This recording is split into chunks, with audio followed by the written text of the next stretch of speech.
अब जिसे आप पूछ रहे थे ना कि क्वेश्चन में भी पूछा करता था, बोले समय आएगा तो बताएंगे। आपको भी ये फील होगा कि कुछ जानते ही नहीं है, लेकिन सब सर्वज्ञ हैं। इस सृष्टि के कण कण में परमात्मा है। परमात्मा के बिना जो है अस्तित्व है ही नहीं किसी भी वस्तु का। दुनिया एक अलग रहस्य है। हाँ, इस पुस्तकी ज्ञान से आप इस रहस्य को नहीं समझ सकते।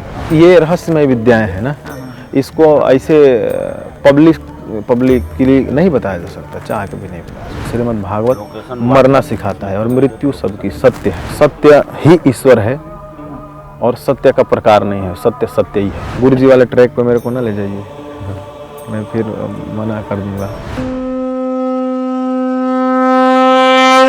आचार्य कृष्णकांत, हम भी बनारस से हैं, गुरु जी के सानिध्य में वहीं आश्रम पे रहते हैं।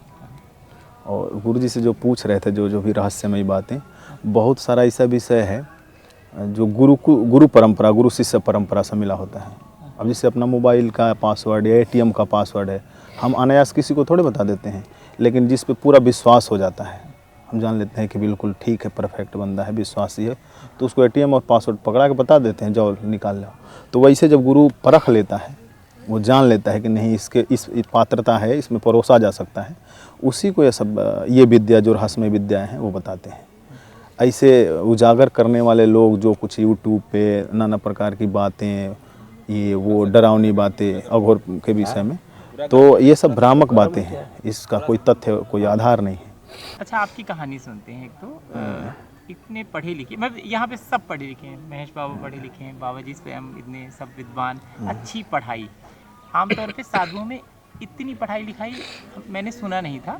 लोग शास्त्रों की पढ़ाई करते हैं और फिर आते हैं। आपको ने बढ़िया पढ़ाई लिखाई की, फिर वैराग, जर्नलिज्म किया एक्चुअली जी। थोड़ा कहाँ से शुरू हुआ, बचपन से लेकर थोड़ा शुरू? 8 साल के थे तब हम गुरुकुल में, महर्षि महेश जोगी के द्वारा स्थापित है काशी में गुरुकुल, वहाँ वैदिक शिक्षा दीक्षा हुआ। उसके बाद से फिर संपूर्णानंद, फिर बनारस हिंदू यूनिवर्सिटी। तो 14 साल तक आप वहाँ पढ़ाई रहे होंगे? हाँ, 14 साल की उम्र तक रहे वहाँ पे। महर्षि में वेद पढ़ा? शुक्ल यजुर्वेद, जो कर्मकांड की विधा जिसमें मिलती है, तो शुक्ल यजुर्वेद कर्मकांड की विधि, 16 संस्कार कैसे संपादित किए जाते हैं, बेसिक चीज़ जो कर्मकांड का है वो सिखाया जाता है वहाँ। आपने शुक्ल यजुर्वेद आपने चुना कि सिचुएशन ही ऐसा था कि वहाँ पे वही पढ़ाया जा रहा है? नहीं, हमने चुना, वहाँ चारों वेद पढ़ाए जाते रहे। क्यों? तो हम, क्योंकि कर्मकांड जो है शुक्ल यजुर्वेद के मंत्र से संपादित होता है, तो हमें कर्मकांड सीखना था। हम ब्राह्मण परिवार से हैं, तो एक भी था पौरोहित्य कर्म वगैरह, तो इसलिए शुक्ल यजुर्वेद को अपनाया। तो अब आप 15 साल के हो गए, 8 से 15 हो गया। फिर इसके बाद में निर्मल संस्कृत विद्यालय था, वहाँ भी गुरुकुल था, वहाँ रुके। फिर इसके बाद उत्तर मध्यमा, पूर्व मध्यमा, जिसे +2 होता है जनरली, उसे संस्कृत में होता है पूर्व मध्यमा, उत्तर मध्यमा। अब BA मतलब शास्त्री, फिर MA मतलब आचार्य। तो आगे अपना पढ़ाई होता गया। 2011 में हमारा आचार्य हो गया। फिर पढ़ाते भी थे क्या? नहीं, पढ़ते रहे हम।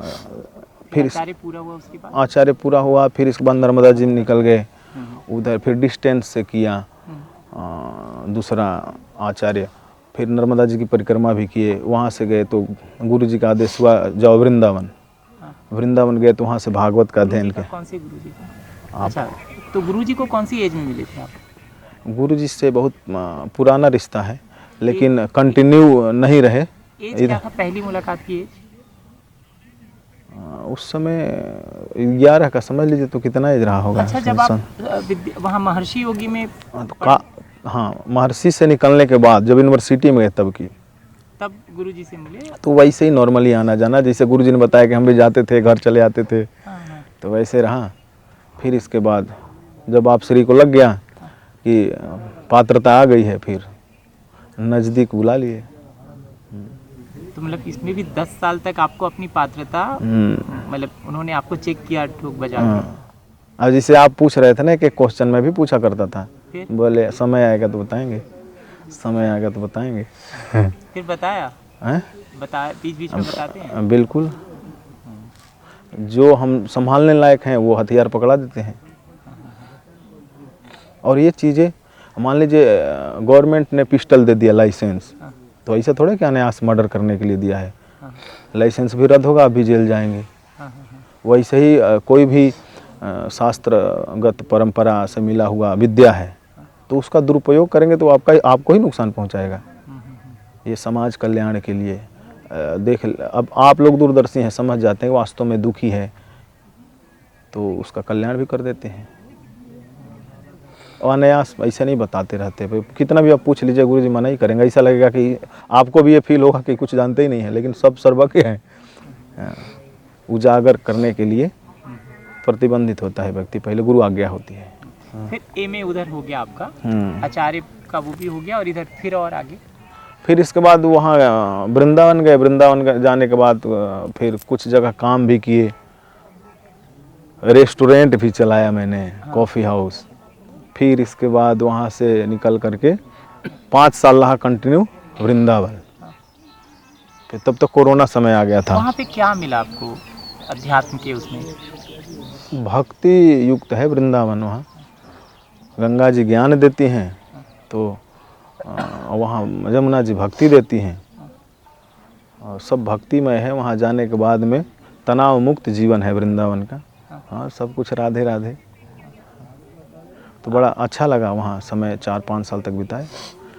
फिर इसके बाद पुनः गुरु जी के पास पहुँच आए। सीधा सवाल आपसे करता हूँ, भगवान से मुलाकात की, देखा आपने उनको, अनुभव किया? देखिए, भगवान परीक्षा का विषय नहीं है, प्रतीक्षा का विषय है। हवा को किसी ने नहीं देखा है, लेकिन हवा है ना। अब जिस प्रकार दूध है, दूध में घी भी है, और उसको अगर किसी से दूध को दिखा करके कहा जाए इसमें घी है, नहीं बताया, बोलेगा दूध ही है। तो जैसे दूध के कण कण में मक्खन है, घी है, वैसे इस सृष्टि के कण कण में परमात्मा है। परमात्मा के बिना जो है अस्तित्व है ही नहीं किसी भी वस्तु का, जीव निर्जीव कोई भी। वृंदावन में कौन दिखाई दिया आपको? वृंदावन में हमारे एक गुरुजी थे जिन्होंने भागवत, डॉक्टर शिवकरण पांडे, वो प्रत्यक्ष श्रीमद् भागवत ही थे। तो उनका सानिध्य मिला 1 साल। फिर उनका शरीर पूरा हो गया 6 नवंबर 2021 को। तो फिर वहाँ से मन थोड़ा उदास हुआ, फिर हम बनारस आ गए। बनारस आपका अपना शहर, अपनी जगह जी। फिर गुरुजी के पास आ गए। हाँ फिर लगातार हैं। हाँ। कि आगे का क्या आपका उद्देश्य है? आगे यही सनातन परंपरा को आगे बढ़ाने के लिए, इसके लिए यज्ञ को माध्यम बनाया है। यज्ञ के माध्यम से अपने संस्कृति से जोड़े रखने के लिए, सनातन से जोड़े रखने के लिए लोगों को, उसका माध्यम यज्ञ को बनाया है। तो जगह जगह गुरु जी का है कि धर्म का प्रचार प्रसार करना है, तो उसका माध्यम बनाया गया यज्ञ को। अभी यज्ञ करवाते रहते हैं। अभी राजस्थान में यज्ञ था, उससे पहले हरियाणा में था, अभी आगे फिर चंडीगढ़ में है। तो मतलब घोर क्रिया में यज्ञ भी किया जाता है? यज्ञ तो हर परंपरा में है। आप भी अघोरी हैं? अघोरियों का आचार्य महामंडलेश्वर। आचार्य महामंडलेश्वर आपको बना दिया है? बस गुरुजी विनोद में हो गया सारा। है, नहीं विनोद में गुरुजी कुछ भी बोलते रहते हैं। बालक हैं हम लोग, उत्पात करते रहते हैं। में ऐसी मिलूंगा मैं आपसे। बेटा हम लोग उत्पात करते रहते हैं, गुरुदेव क्षमा करते रहते हैं। कभी महामंडलेश्वर बना देते हैं, कभी श्रीमंत बना देते हैं। बोले मंत्रों का महत्व और अगर व्याख्या करें उसकी। सृष्टि जो है देवताओं के अधीन है, देवता इस सृष्टि को संचालित कर रहे हैं। दैवाधीनम जगत सर्वम, जगत जो है देवताओं के अधीन है, और देवता जो है मंत्र के अधीन है। मंत्राधीनम तो देवता। तो मंत्र के द्वारा सृष्टि के को संचालित करने वाले देवताओं को अपने बस में कहिए या उनसे अपनी मनोकामना इच्छा के अनुसार फल प्राप्त किया जा सकता है, मंत्र पाठ करके, मंत्र जप करके। सत्य क्या है?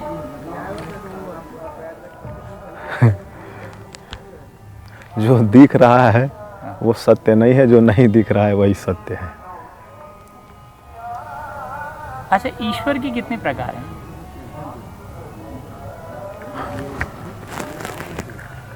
ईश्वर तो ईश्वर ही है। ईश्वर में प्रकार क्या बताएं आपको। सत्य ही ईश्वर है और सत्य का प्रकार नहीं है, सत्य सत्य ही है।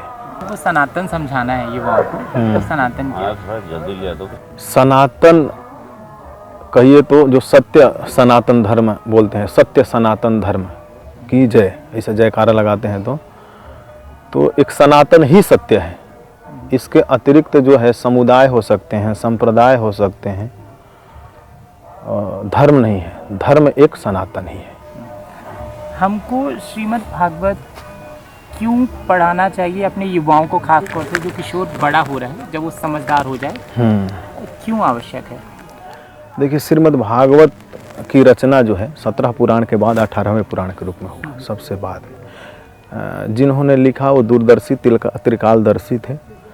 कलिकाल में किस प्रकार के प्राणी होंगे, तो श्रीमद् भागवत का सहारा लेकर के, पुराणों का सहारा लेकर के दैहिक, दैविक, भौतिक 3 प्रकार के ताप हैं, उनसे उभरा जा सकता है, जिसमें भगवान के नाम, रूप, धाम, लीला का वर्णन है। और श्रीमद् भागवत कलिकाल के लिए, अन्य शास्त्र जो है जीना सिखाता है, श्रीमद् भागवत मरना सिखाता है, और मृत्यु सबकी सत्य है। बाकी आपको जीवन में पद प्रतिष्ठा, पैसा रुपया मिले ना मिले, ये संदेह की स्थिति है, लेकिन मरना तय है। और आपने वो लिखा है, क्योंकि सरल भाषा में आपने उसको लिखा, आप छपेगी जी, तो कुछ सोचा होगा कि ये क्यों बहुत ज़रूरी है? देखिए, संस्कृत जो है बड़ा क्लिष्ट है, और आज कॉन्वेंट स्कूल की प्रधानता हो गई है समाज में, सब अंग्रेजी के पीछे भाग रहे हैं, संस्कृत जानते नहीं। सारे हमारे धर्मशास्त्र पुराण जो है संस्कृत में है। संस्कृत को भी अनुवाद किया गया भाषा टीका में, वो भी हिंदी क्लिष्ट शब्द है, तो उसको अखबार वाली भाषा में, चूँकि पत्रकारिता से लगाव रहा है, तो उसको अखबार वाली, ताकि बिल्कुल सरलता से समझ सके। आपके शब्दों में वैराग क्या है? संसार से राग समाप्त हो जाए, यही वैराग्य है। ये मेरा मेरा मेरा, ये मेरा वो मेरा, वो मेरा, ये समाप्त हो जाए, सब कुछ तेरा ही तेरा हो जाए। कुंभ क्या है आपके लिए?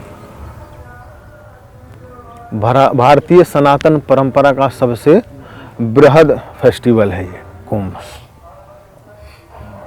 रामचरितमानस में चौपाई है, माघ मकर गति रवि जब होई, तीर्थ पति आवे सब कोई। ये कुंभ में जनमानस का सैलाब तो देख ही रहे हैं, लेकिन स्वर्ग से देवता भी आते हैं यहाँ स्नान करने, ऐसा शास्त्रों का मत है। आपने कितने कुंभ देखे? हम तो पिछली बार 2019 का यहीं था, यहाँ आया था। हरिद्वार वाले में कोरोना का टाइम था तो वहाँ नहीं गए, और सिंहस्थ वाले में यज्ञ का कार्यक्रम था, तो ये मेरा तो दूसरा है। सिंहस्थ में जाएंगे दोनों पीछे जो था। अच्छा, तो उसमें यज्ञ का कार्यक्रम था तो नहीं पहुंच पाए थे। 16 वाला था। हाँ, और ये हरिद्वार वाला कोरोना के ही समय में था तो वहाँ भी नहीं जा पाए। अच्छा, सबकी अपनी चाह है यहाँ पे आने की जी। जैसे कि मैं तो बहुत 8 महीने से इंतज़ार कर रहा हूँ, जब मुझे पहली बार 8 क्या 10 महीने से कि मेरे को कुंभ जाने मिलेगा, तो मैंने एक कंपनी में नौकरी कर ली कि मेरे को कुंभ जाना है और 2 महीने रिपोर्टिंग करूँगा, क्योंकि मैं वहाँ पे दूसरा सेगमेंट देखता था। मुझे लगा यहाँ रहूँगा तो कुंभ मिलेगा, तो कुछ मेरा पहला कुंभ है इस तरीके से। आप यहाँ पर क्यों आए हैं, क्या लेने आए हैं? देखिए, ना कुछ पाने की इच्छा है और ना कुछ खोने का डर है। बस अपने परंपरा का ये एक उत्सव महोत्सव है। अब जैसे आपका बर्थडे आता है, आप हर साल मनाते हैं, हम पूछे क्यों मनाते हैं, तो एक उत्सव है। तो उसी प्रकार हम लोगों का समाज का, साधु संत महात्माओं का दर्शन हो जाता है, एक महोत्सव है, तो उसमें पार्टिसिपेट करना बनता है एक सनातनी होने के नाते। बाकी जो चीज़ गुरुजी ने नहीं बताया है वो तो आप मुझे भी नहीं बताएंगे। मेरे को भी पासवर्ड लगा है। हाँ, वचनबद्ध हैं, वचनबद्ध हैं आप। क्योंकि ये रहस्यमय विद्याएं हैं ना, इसको ऐसे पब्लिकली नहीं बताया जा सकता, चाह के भी नहीं बता सकते। बहुत सारे ऐसे रहस्य हैं। 100 साधना के बारे में आप पूछ रहे थे, कपाल क्रिया के बारे में पूछ रहे थे, सब कुछ है इस संसार में, लेकिन हाँ, लेकिन गुरुजी ने जो नकारा है एक्चुअली बताना नहीं चाहते, नहीं बता सकते, चाह के भी नहीं बता सकते हैं। पर जो मैं कह रहा था कि हर एज का जो शव है उसमें अलग अलग साधना है। सारा ये रहस्यमय चीज़ें हैं। गृहिणी जो है ना, गृहिणी जो खाना बनाती किचन में, उसको पता है कौन से पात्र में क्या रखना है। अब किसी पात्र में कुछ भी नहीं रख देगी, उसी प्रकार महापुरुषों को भी पता है कि इसके सामने क्या परोसना है। अच्छा चलो हम वो नहीं बात करते हैं, लेकिन शवों से जो साधना होती है क्यों ये शक्तिशाली, मतलब एक बॉडी है, गुरुजी ने कहा कि मिट्टी है। जैसे अन्य पूजा में सामग्री अलग अलग, पूजा में अलग अलग सामग्री महत्व रखता है, वैसे ही इस साधना में वो भी एक पूजा का, साधना का पात्र समझ लीजिए, उसका पार्ट समझ लीजिए, उसकी आवश्यकता होती है। क्या वो साधना किसी और चीज़ से, मतलब मानव के जो शव है इसके अलावा क्या कुत्ते बिल्ली किसी और? नहीं है अलग अलग है, लेकिन वो उसकी विशेषता अलग है। शव साधना की अलग प्रक्रिया है। बाकी अन्य जीवों के खाल, उसका आसन, ये भी महत्व मायने रखता है। गुरुजी वाले ट्रैक पे मेरे को ना ले जाइए, मैं फिर मना कर दूंगा।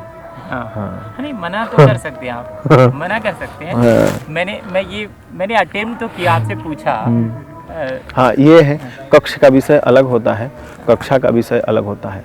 पब्लिकली दुनिया जो कर रही है, भ्रामकता, ये साधना, तो ये साधना, वो साधना। अच्छा जितना आपने पढ़ा, आप एक तो अघोर साधना में हैं और जितनी किताबें आप पढ़ रहे हैं, ऐसा तो है कि आपने पढ़ा होगा, है ना? आप बनारस से हैं, मतलब वहाँ पे बहुत अच्छी लाइब्रेरी है और इस तरह की साधना की लाइब्रेरी वहाँ बहुत अच्छी है जी। जो लिखा है वो कितना सत्य है?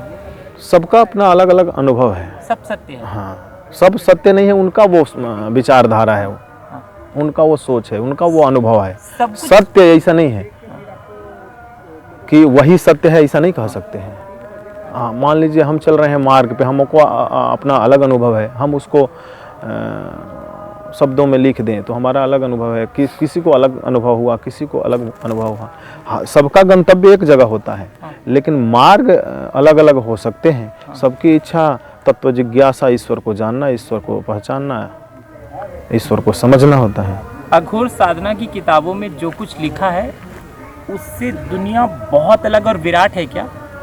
मतलब जो हम लिख भी नहीं हम दुनिया एक अलग रहस्य है। हाँ, ये पुस्तकी ज्ञान से आप इस रहस्य को नहीं समझ सकते। हमें जितना अनुभव हुआ, हमने समाज को % लिखा हुआ है आपको लग रहा है? इसका भी आकलन नहीं कर सकते कितना % है। इसका आकलन क्या किया जा सकता है? ईश्वर की बनाई हुई ये दुनिया है। ईश्वर के विषय में हम और आप, ये छोटे से जीव, क्या लिख सकते हैं? अभी आपकी शुरुआत इस तरह की साधना में हुई है कि कपाल और शव से जुड़ी? नहीं, हम अभी गुरुजी ने मेरे को इस तरफ से अभी कुछ नहीं। कब तक आप इस तरह की साधना में आप जाएंगे? गुरुजी का निर्णय है, जब वो होगा तभी। छोटा बच्चा होता है 5 साल का, कहेगा हमारी विवाह करा दो, बाप करा देता है क्या? नहीं करवाता ना। 18 साल का हो जाएगा तो ढूंढ के ला के देता है, शादी करने की अवस्था है, गुरुजनों को वो पता है। और कोई विषय जिस पे आप बात करना चाहते हैं? वो आप बताइए। मैं तो सब चीज़ पूछ रहा हूँ। सर्वेश्वरी और अघोरेश्वरी ऐसा? सर्वेश्वरी माता है, अघोर परंपरा की इष्ट देवी हैं। हाँ।